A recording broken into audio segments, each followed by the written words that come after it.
Hi, and welcome to our next Level 2 algebra video. We continue with factorising on quadratics. These are important skills to master before we really get into the Level 2 program. Right, we know quadratics are expressions that have the highest power of 2.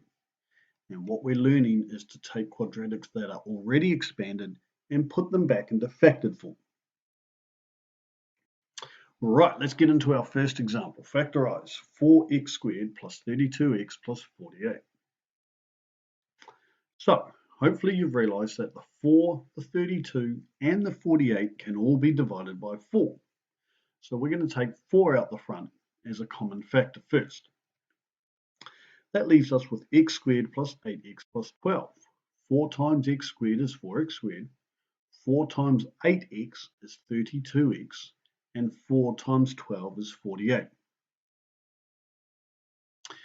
Now we can take the bit inside the brackets, the x squared plus 8x plus 12, and factorise this as normal. So let's go. Let's list all the factors of positive 12. 1 times 12, 2 times 6, 3 times 4. The pair we want is 2 and 6, because that adds up to positive 8. So we can write it as 4, leave the 4 out the front, and now we can have x plus 2 and x plus 6. Now, I have a few students that I come across that get a little bit confused with this. Because the 4's out the front, they seem to think that it means 4 times x plus 2 and 4 times x plus 6. It's not what it means. It means 4 times x plus 2 times x plus 6. Now, remember, it doesn't matter which way around we multiply things, so you could put the x plus 6 and x plus 2 the other way around if you prefer. Right, here's example 2. Let's factorise 3 times x squared minus 48. So again, we're taking 3 out the front because it's a common factor. 48 can be divided by 3 to get 3 bracket x squared minus 16, because 3 times 16 is 48. Now, looking inside the brackets, x squared minus 16. All the factors of minus 16, here they all are. We want the pair that adds up to 0 because there's no number with just an x. So it has to be a 4 and a minus 4 to make 0. And so now we can write it as 3 times x plus 4 times x minus 4. This is called a difference of two squares. And remember, we can swap the x minus 4 and x plus 4 around if we prefer. All right, here's our last example.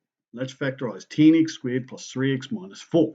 Now, you could go through a long, laborious approach of guess and checking all the different combinations, what could work, and finally deciding, that's the one I need. We're going to show you a technique which I hope you learnt last year. If not, let's try and master it this year. So, first of all, we're going to take the coefficient of 10 and multiply it by the negative 4. That gives negative 40. So now we're actually going to write down all the factors of negative 40. Here they all are here. 1 times negative 40, negative 1 times 40. 2 times negative 20, negative 2 times positive 20, and so on. Now we can treat it as the similar way before. We can write down pick the pair that adds up to get positive 3. And the pair we want is negative 5 plus 8 makes positive 3, or 8 minus 5. But what we're going to do now is we're going to write out 10x squared, and we're going to turn the 3x into a negative 5x plus an 8x. And we still have our minus 4 at the end. Now the next trick is to take 10x squared minus 5x and factorise these first two to get 5x times 2x minus 1. Then we take the 8x minus 4 and factorise these two to get plus 4 times 2x minus 1. Now if the two terms inside the brackets are the same, this technique's working perfectly. Our final expression is going to be the 5x out the front plus the 4, that becomes one bracket, and the 2x minus 1 becomes the other bracket.